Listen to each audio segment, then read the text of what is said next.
ഇതാ വി.ഡി. സതീശന്റെ വാർത്താ സമ്മേളനം. അതായത് മുഖ്യമന്ത്രി എന്ന പ്രഖ്യാപനം വന്നതിന് ശേഷമുള്ള ആദ്യത്തെ വാർത്താ സമ്മേളനത്തിൽ അദ്ദേഹം ജനങ്ങൾക്ക് നന്ദി പറയുന്നു. ടീം UDFന്റെ വിജയമാണ് ഇപ്പോൾ ഉണ്ടായിട്ടുള്ളത്. ഇതിനെ ഒരു ദൈവ നിയോഗം എന്ന നിലയിലേക്കാണ് താൻ കാണുന്നത്. രാഷ്ട്രീയ പ്രവർത്തനം എന്നാൽ അത് ജനങ്ങൾക്ക് വേണ്ടിയുള്ളത് എന്ന തരത്തിൽ ഈ കേരളത്തിൻ്റെ രാഷ്ട്രീയ പ്രവർത്തന രീതികളെ മാറ്റിയെഴുതും എന്നുകൂടിയാണ് ഇപ്പോൾ പറയുന്നത്, വി.ഡി. സതീശൻ പറയുന്നത്. അതോടൊപ്പം തന്നെ കേരളത്തിൻ്റെ സംഘടനാ ചുമതലയുള്ള KC വേണുഗോപാൽ അദ്ദേഹത്തിൻ്റെ പൂർണ്ണമായ പിന്തുണയിലും ഒരുക്കങ്ങളിലും നിർദ്ദേശങ്ങളിലും ആണ് ഈ തെരഞ്ഞെടുപ്പ് നടന്നത്. തെരഞ്ഞെടുപ്പ് പ്രചാരണത്തിൻ്റെ ചുമതലയുണ്ടായിരുന്ന രമേശ് ചെന്നിത്തലയുടെ നേതൃത്വം അതുകൂടിയാണ് ഇത്രയും മികച്ച ഒരു വിജയത്തിന് കാരണമായിട്ടുള്ളത് എന്നതുകൂടിയാണ് ഇപ്പോൾ വാർത്താ സമ്മേളനത്തിൽ അദ്ദേഹം പറഞ്ഞു വെക്കുന്നത്. വിവാദപരമായ ചോദ്യങ്ങളിലേക്ക് അധികം മാധ്യമപ്രവർത്തകരും കടന്നിട്ടില്ല എന്ന് വേണം. പ്രത്യേകിച്ച് രമേശ് ചെന്നിത്തല ഇപ്പോൾ തന്നെ മന്ത്രിസഭയിലേക്കില്ല എന്ന സൂചനകൾ ആണ് പുറത്തു വരുന്നത്. എന്തു തന്നെയാണെങ്കിലും അത്തരം വിഷയങ്ങൾ ഒരുപക്ഷെ വരും മണിക്കൂറുകളിൽ വി.ഡി. സതീശന് ആ വിഷയങ്ങളിലടക്കം പ്രതികരിക്കേണ്ടതായി വരും. ഇപ്പോൾ വിജയത്തിന്റെ വലിയ ആഘോഷത്തിൽ തന്നെയാണ്. പ്രത്യേകിച്ച് മുഖ്യമന്ത്രി കസേരയിലേക്ക് വി.ഡി. സതീശൻ എത്തുന്നു.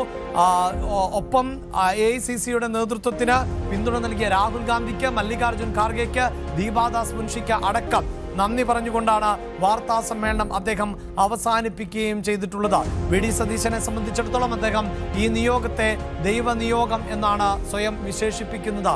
ഇതാ വി.ഡി. സതീശന്റെ ഒരു വരവ്, അതായത് തെരഞ്ഞെടുപ്പ് രാഷ്ട്രീയത്തിലേക്കും ഒപ്പം വ്യക്തിജീവിതത്തിലേക്കും എങ്ങനെ എന്നതാണ് നമ്മൾ കാണുന്നത്. 1964 ആയിരുന്നു വി.ഡി. സതീശന്റെ ജനനം എന്നതാണ്. ഇപ്പോൾ 61 വയസ്സുള്ള വി.ഡി. സതീശനാണ് കേരളത്തിന്റെ മുഖ്യമന്ത്രിയായി തെരഞ്ഞെടുക്കപ്പെടുന്നത്. വിദ്യാർത്ഥി പ്രസ്ഥാനത്തിലൂടെ രാഷ്ട്രീയ പ്രവേശനം നടത്തിയ വി.ഡി. സതീശൻ പിന്നീട് ഇങ്ങോട്ടേക്ക് സജീവ രാഷ്ട്രീയത്തിൽ കോൺഗ്രസിനോടൊപ്പം അടിയുറച്ചു നിന്നുകൊണ്ട് മുന്നേറുന്നു.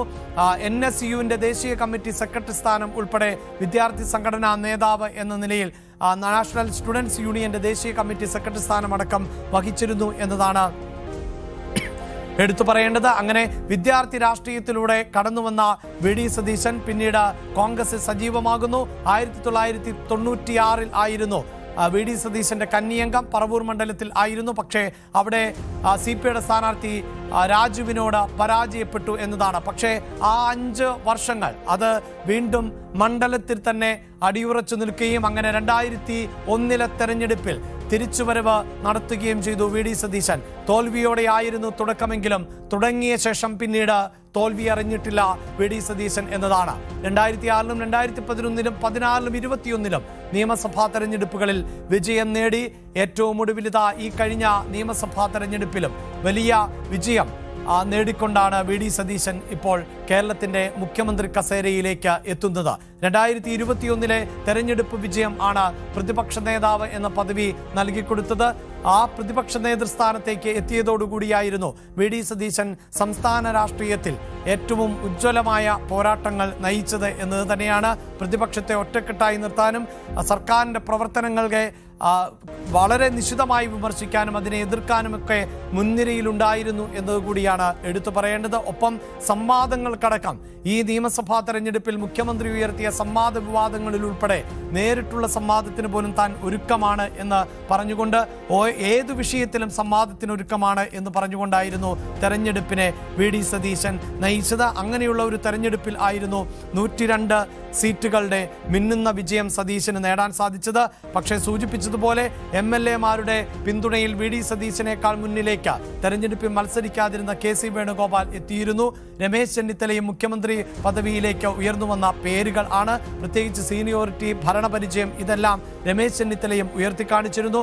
പക്ഷേ വലിയ ജനവികാരം അത് വി.ഡി. സതീശന് തന്നെ അനുകൂലമായിരുന്നു. കോൺഗ്രസിലെ പൊതുവികാരവും വി.ഡി. സതീശൻ മുഖ്യമന്ത്രിയാകണം എന്ന് തന്നെയായിരുന്നു.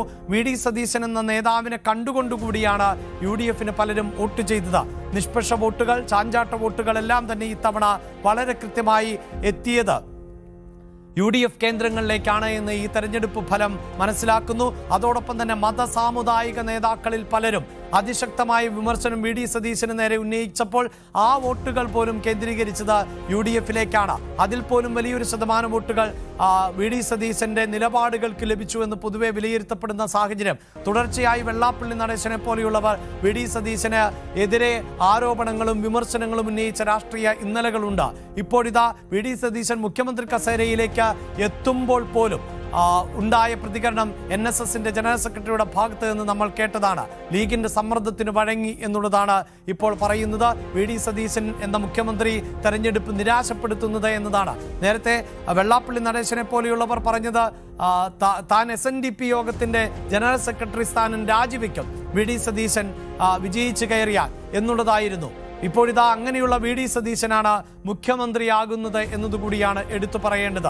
വി ഡി സതീശൻ പറയുന്നത് പോലെ മുന്നണി നേടിയിരുന്നു എങ്കിൽ 100 സീറ്റുകൾ നേടിയാൽ താൻ പദവി ഒഴിയും, 98 സീറ്റ് നേടിയാൽ പോലും താൻ പദവി ഒഴിയും എന്ന് പറഞ്ഞ സാമുദായിക നേതാക്കൾ, വെള്ളാപ്പള്ളി നടേശനെ പോലെയുള്ള നേതാക്കൾ, അവരുടെയൊക്കെ വാദങ്ങൾ തള്ളിക്കൊണ്ട് ജനം ഈ തെരഞ്ഞെടുപ്പിൽ UDF-ന് ഒപ്പം നിന്നു എന്നതാണ് എടുത്തു പറയേണ്ടത്. അങ്ങനെ ഒരു രാഷ്ട്രീയ പശ്ചാത്തലത്തിൽ കൂടിയാണ് വി ഡി സതീശൻ എന്ന പേരിനപ്പുറത്തേക്ക് പോയാൽ അത് കനത്ത തിരിച്ചടിക്ക് വഴിവെച്ചേക്കാം എന്ന സൂചന. പ്രത്യേകിച്ച് KC വേണുഗോപാലിനെ മുഖ്യമന്ത്രിയാക്കിയാൽ തീർച്ചയായും ഒരു ഉപതെരഞ്ഞെടുപ്പ് ആസന്നമാകും.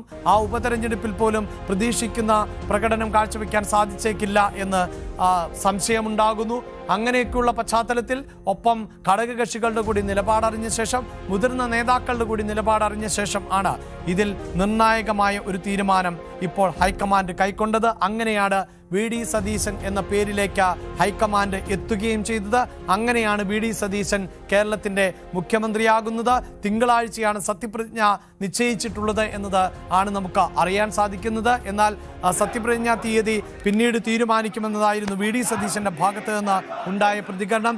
ഇനി ഇതുമായി ബന്ധപ്പെട്ട അസ്വാരസ്യങ്ങൾ, പ്രത്യേകിച്ച് രമേശ് ചെന്നിത്തല ഈ യോഗത്തിൽ പങ്കെടുത്തേക്കില്ല എന്ന സൂചനയാണ് വരുന്നത്. അപ്പോൾ നിലപാട് കടുപ്പിക്കുന്നുണ്ട് രമേശ് ചെന്നിത്തല എന്നതാണ്. മന്ത്രിസഭയിലേക്കില്ല എന്നുകൂടി രമേശ് ചെന്നിത്തലയുടെ ഭാഗത്ത് നിന്ന് പ്രതികരണങ്ങൾ വരുന്നു എന്നതാണ് നമുക്ക് അറിയാൻ സാധിക്കുന്നത്. കൂടുതൽ വാർത്തകൾക്ക് News 18 Keralam YouTube channel subscribe ചെയ്യുക.